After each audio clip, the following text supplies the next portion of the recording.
Hey friends, this is Chris. And Yeji. Welcome back. So, you know there's a time in a relationship where you got to break up and you normally say, Bye. well, Yeji just says bye. I'm usually a little bit nicer about it. I would just say, you know, it's not you, it's me, right? So Yeji just says bye. Well, we're talking about politeness. What's going on? The Fed came out, Jerome Powell came out and spoke. And instead of saying it's not you, it's me, it was more like Yeji's point of view. And what did he say? It's about you. Yeah, and Not me. well, but it's not you, me. It's more like you, Trump. You. Well, let's get into it, guys. And that's it. Yeah, all right. Today, guys, he was like, it's all you, meaning Trump. So I want to explain this again. Yeji's here also to help. Basically, there's a lot of people out there that kind of not understanding why stocks are going down. So basically, the market is predicting what? Future. Right. So for some people, they say, well, Chris, Biden's still president, right? It's Biden's fault. It's Biden's fault. No, but people still, already think about what's gonna, Trump is in office. Right. It's all about the future, So I mean, he's going to be in office in January? I think it's like 20th. We're right now basically in holiday season. So Wall Street actually usually around now they're not even really thinking about that stuff right that much. And what's going to happen is when they get back from vacation, that kind of stuff, they're going to look at everything that Powell said. They're going to look at what Trump's doing, like, oh my God, Powell's not crazy. So basically, the projections are that inflation is going to be pretty bad next year. Is the projections? Yeah, in Korea, we say, people say 2025 is going to be like really, tough year. It's going to be a tough year. And then the other projections that I've seen, and it's hard to predict these things, for sure, that we'll have recession sometime in 2026. But it's hard to say because some people say we're already in a recession right now. And I don't know if Koreans are saying the same kind of thing, if we feel like today is the recession already, or they're also after martial law, everything freeze. So right. It's hard to predict the future.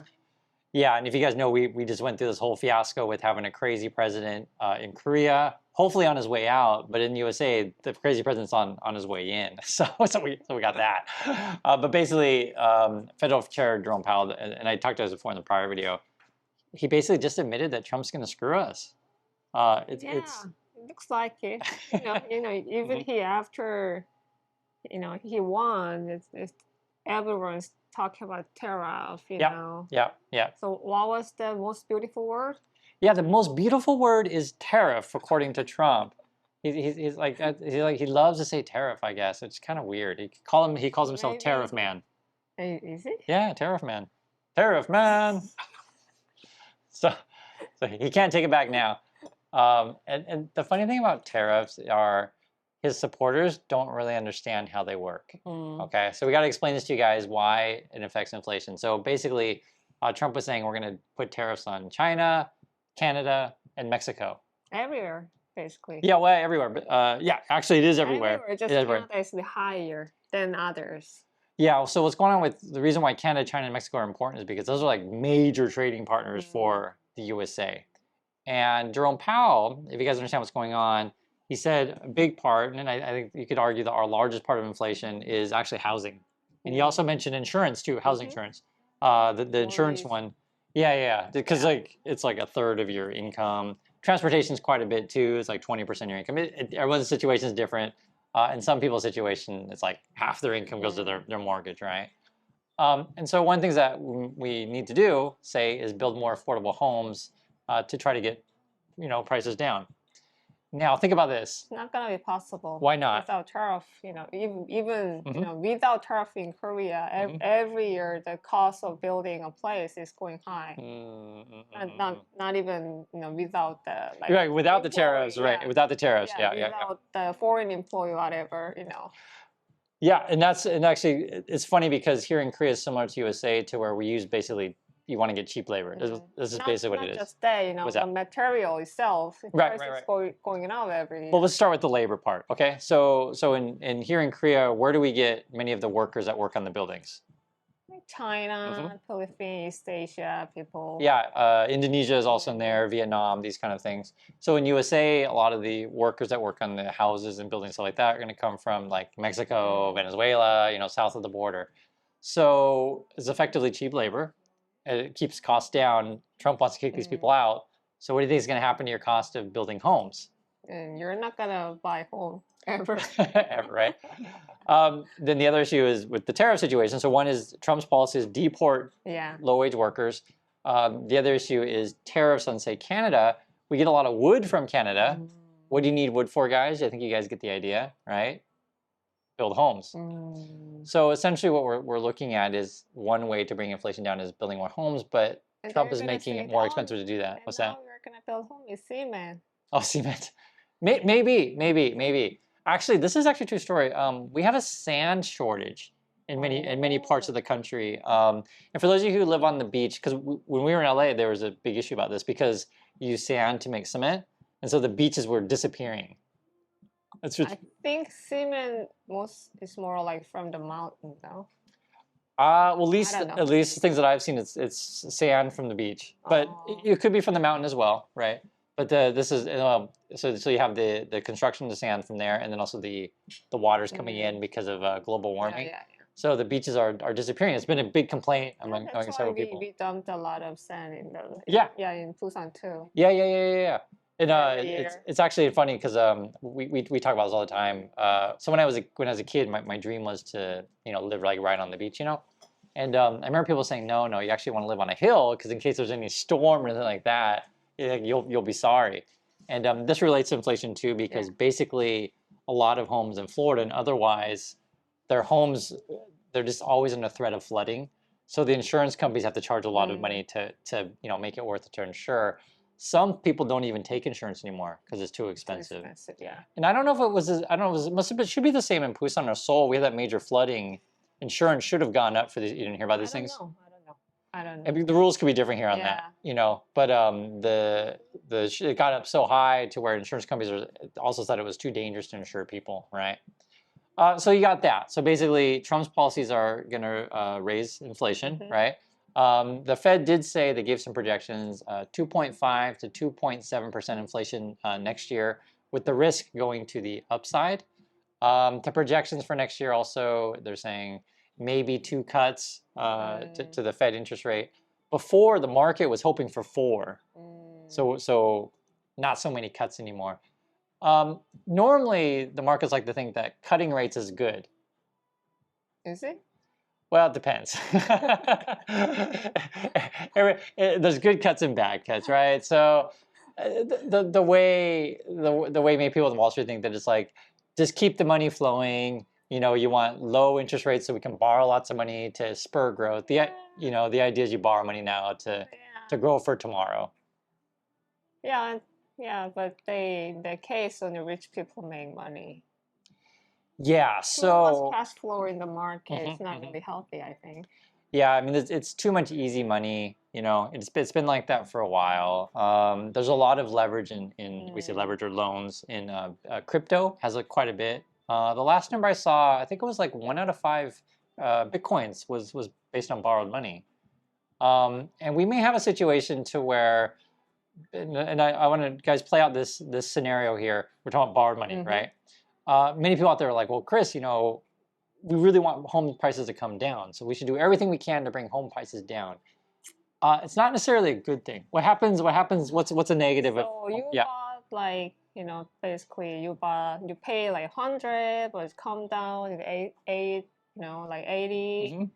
But you borrow money like 70. So when you sell, you lose tons of money. Right. So because you can't even pay back your loan. You can't even pay back your loan. Your math was a little bit off there. It's more it's more like you borrowed 100, you can only sell it for 80, right? And basically you can't even sell it for what you that actually happened with the people with cars. Yeah. Because we call car poor, house poor. Well, yeah, but during the pandemic you couldn't get cars. So the price of cars went up like crazy. So you remember that hard to get the even used car and car. Yeah. So the used car prices were like really high. So people bought them like crazy amount. And then when used car prices went back to like kind of normal, because we did actually have a deflation with used cars, then he had all these people underwater. And the crazy stuff about the car thing, some people were getting car loans at like ludicrous percentages, like 20% kind of stuff, like credit card interest rate kind of. Crazy. Yeah, and it's like gangster interest in Korea. Gangster loan or shark loan is sort of what we say. And so like this scenario that we're just talking about different things that could happen, you know, in sort of the market that we're in. Because like a lot of what keeps everything going is it basically boils down to, do you have a job or not? And are you comfortable with your future income? Right? Because think of it this way, guys. When you move into a new place, chances are you didn't pay cash for your place, or chances are maybe you're renting a place, like one of those two, right? Most people don't pay cash for houses. A lot of people do, to be fair, a lot of people do, but the average person doesn't. And so like essentially the bank gives you money because they think you're gonna have a job to pay them back, right? You take that loan because you think you're gonna have a job to pay them back, right? Like everything's based on future being confident. But you know, for those of you kids that have never experienced a recession before, what if like you're not so confident at your job? So let me give you a scenario, and you know, you've probably heard these kind of things. We've had someone in the community give an example of say UPS driver. So UPS drivers, like, you know, shipping goods around, that's a pretty good indication where kind of just where things are. So someone was saying like they had a friend and is like, you know, usually they will say they work 4 days a week or 5 days a week, you know, like packages all the time, everything's moving, and like these days they can only get 2 days a week, right? So things start to slow down. And for many people, if like, hey, I got a mortgage to pay, hey, I got a car payment, you know, you projected your life on that 5 days a week work. So, and plus your support Trump, and even robots gonna take those jobs. Right. Right. That's what Elon keeps saying, right? He's gonna take your job. And I talked this before in another video, is the Trump people. So Masasoya-san, which is SoftBank from Japan, right? He pledged. So pledge is kind of like promise. Promise to give him like $100 billion for his AI crypto stuff, right? And the funny thing is, they asked Masasoya-san, like, so where's the money going to come from? Because they actually don't have that cash. So they would actually have to raise that money. Yeah. So this goes back to, now I want you to understand, so remember we started the conversation with, markets are always looking at what? Future. Future, right? And so for Masasoya-san, it's the same as your job, is okay, I'm going to ask a bunch of other people for money in anticipation that I'm going to give the money to Trump. Trump's going to use this money to build his crypto, you know, paradise, and that crypto paradise is going to make oodles of cash. But again, this is all future projections. And if you guys kind of get where we're going, and I know a lot of people are new to the markets, is you're always betting on the future. It's basically what it is. Only bright future. Yeah, yeah. And you know, if interest rates are low and it's easy to get loans, and you're never worried about, you know, we say refinance to like get a second loan, to like, if you're never worried, and you're never worried about customers coming in. But like everything changes when, just think about your position. You're that UPS worker that goes from 5 days a week to 2. You cut your spending, right? Suddenly, Apple can't sell you a phone, right? Yeah, Tesla can't sell you a car. I see a lot of, you know, like thread that people just stay cook. They don't really go out. And plus, they don't want to, you know, tip like 20%, 25% tip. You know, it's nonsense, I think. It's my opinion. No, that's a huge problem in USA. Yeah. That's crazy. Yeah. 20%? Well, it's even crazier in USA, where they expect you to tip at Starbucks. Yeah. That's always kind of a strange one. And you know, they just, you know, I pick my coffee. Yeah. Only what they do is, you know, push the button and turn the monitor. Yeah, everybody hates that. Nobody likes that. Yeah, kind of, you know, pressure. Do I have tea? So like these kind of scenarios, and we're just kind of describing the future.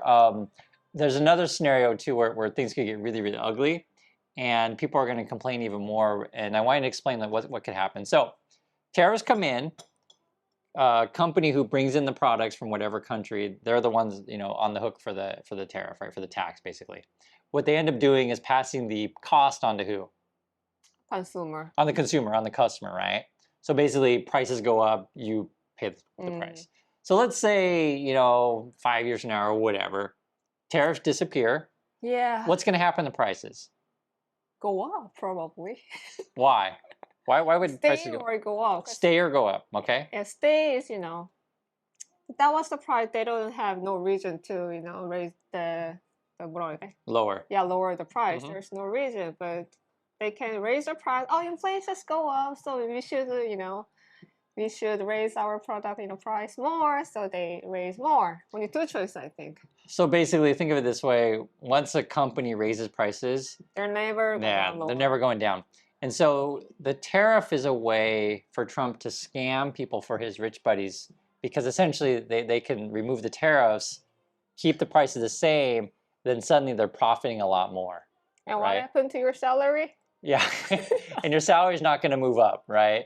That's been a big complaint for a lot of, and actually Starbucks is threatening to go on strike, all the workers. That was just a couple days ago. Yeah, the 98% of them said that. Yeah, inflation go up, your salary is just right there, so basically you make less money, right? Yeah, essentially, we call that like real income or real wage.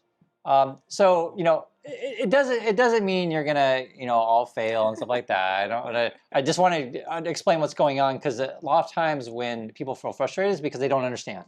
They don't understand anything, and they just want to blame everybody, and then they get desperate, and then they vote for Trump, who's going to make things worse. And it's hard to explain to the Trumpers, essentially why these is. And I think, unfortunately, and it's actually kind of funny. There was recent polling data we looked in just yesterday.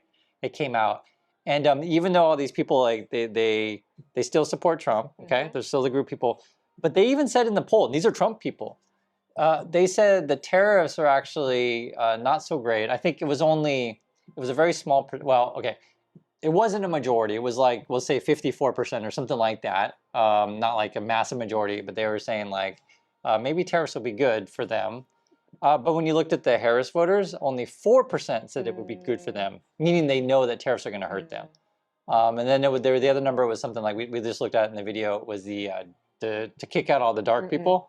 Even the people who like Trump, they said it was something like 20-30% thought that would be good for them.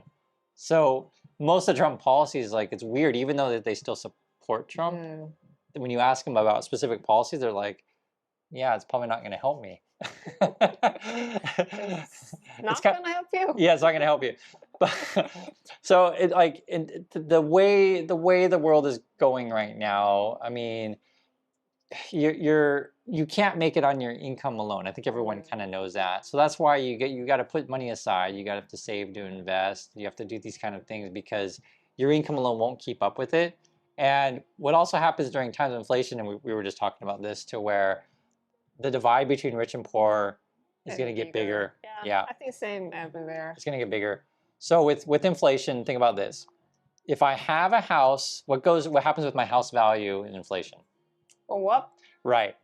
If I don't have a house, yeah, you'll never get a house, because the price of the house getting farther and farther away from what you can afford, right? This is kind of the future that we're looking at. Yeah. And so you have to tie all this stuff together, because essentially it's hard, because you don't want to blame inflation just on one person. It's not necessarily Trump's fault that all the inflation in the world is him. The same way it's not Biden's fault, all the inflation. But you can make policies to at least try to make the effects less, or try to help work each other better. Yeah. So, but the way the system is going, and sort of what was literally admitted by Federal Jerome Powell today, is that inflation is going to get worse than Trump, because his policies are going to make inflation worse. And then there you have all the other issues of the instability around the world, where we're making, our friends are going to hate us. Our friends, be it, Canada, Mexico, whatever, they're going to make other trading partners. Korea maybe trade with other people, these kind of things. So we're going to keep you guys updated on this stuff. I just wanted to get updated with today. Federal Jerome Powell basically said it's Trump. It's going to be bad next year. And we'll see. Anyway, thanks for watching, everyone. And we'll catch you all next time, okay? Okay, goodbye. Bye.